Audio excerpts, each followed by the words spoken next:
Okay, gents, let's now focus on our next big segment here on Pro Soccer Talk.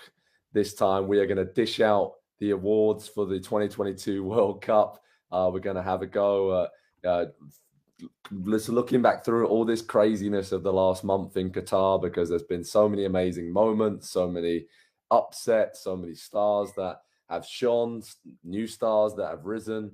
So, Nick, you've been taking this post on at Pro Soccer Talk on NBCSports.com. You asked us for all of our awards. So I'm going to start with you, mate, and dish it back out to you. So who do you have overall as the best player of the tournament? Let's go gold, silver, bronze, ball kind of FIFA model. Who are the sort of top three players at the tournament for you? Yeah, so this actually switched around a little bit for me. And I'll admit I did not expect Argentina to win today. I predicted they would win, but I think a lot of that was emotion. Lionel Messi was the best player at this tournament. Argentina is not there without him. That said, even though I think France might have been able to make it without Mbappe, he's number two for me. And my third, I know this has also changed. It was Antoine Griezmann until this game. I don't know if you'll agree with me. I have to go with Emi Martinez. Okay. I really do. I think I might have surprised Andy the way he was shaking his head. But I think he's been there almost every time they've needed him. And we've seen it at Aston Villa. Andy mentioned this earlier. Now we've seen it at a stage where no one can ignore it. Yeah, that's very true. I'm going to go with Messi, obviously, for golden ball. And I'm going to change around a bit as well. I'm going to go Mbappe for silver ball. I just think that he was that good and that much of a difference maker throughout a tournament. I'm going to go for Sofiane Amrabat from Morocco for the bronze ball. I think in their incredible history-making run to the semi-finals, he was exceptional. And I think Fiorentina are going to make a lot of money from him, selling them on to a European giant over the next few months. So, yeah, those are my three. Andy, who are you going with, mate?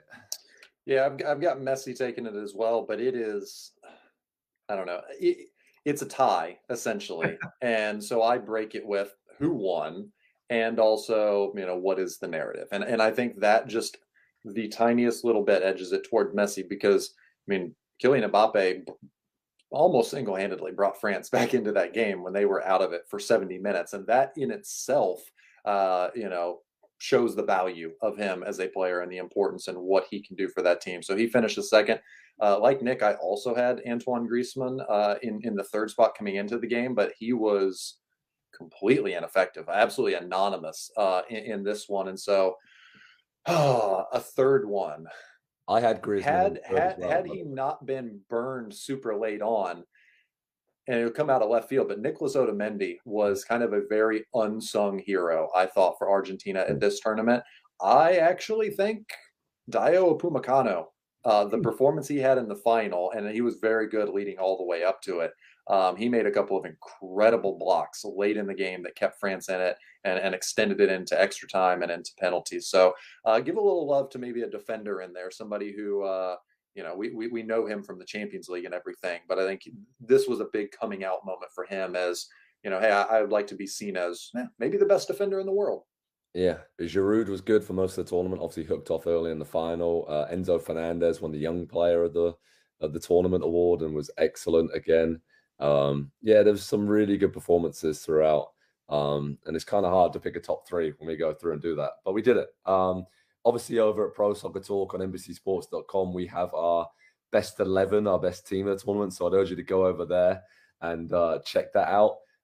Nick, we're going to move on to the next award we're going to dish out here.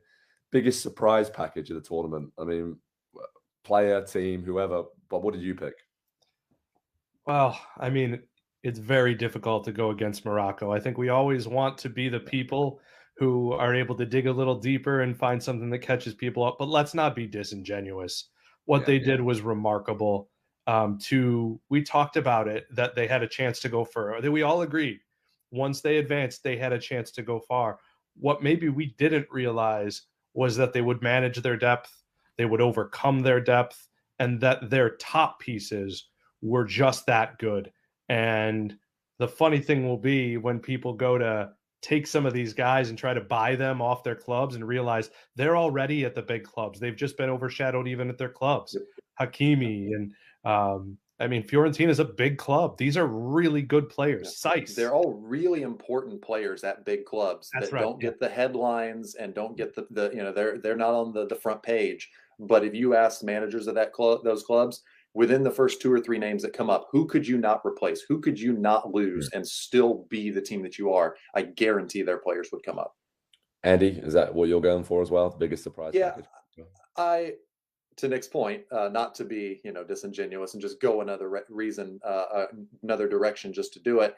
Croatia was another really big story. Once again, getting back to the semifinals 4 years after losing the finals. I completely doubted them coming into the tournament. Completely doubted them pretty deep into the group stage as well. And they just kind of figured out a way. And Luka Modric kind of rolled back the hands of time. They've got maybe the best young defender in the world as well in Vardiol. So I thought they were a really, really big surprise to knock off Brazil, especially like as much talent as that Brazil team had. I think whoever beats them probably is a massive surprise at this tournament. Absolutely. I want to say as well, a lot of young players really stood tall, from Saka and Bellingham from England. Obviously, Musiala for Germany didn't go far, but looked really, really good. And the Netherlands as well. A shout out for them. They obviously went out to the World Cup champions now, but they pushed them all the way on penalty kicks and could have beat Argentina. So some good surprises this whole tournament. And of course, how can we not mention Saudi Arabia, the biggest surprise of all, at the very start of the tournament, beating Argentina. That was one of the biggest shocks in World Cup history. It seemed to give Argentina maybe a bit of extra motivation if they needed it, that we can't mess around anymore. Every game's a knockout game now.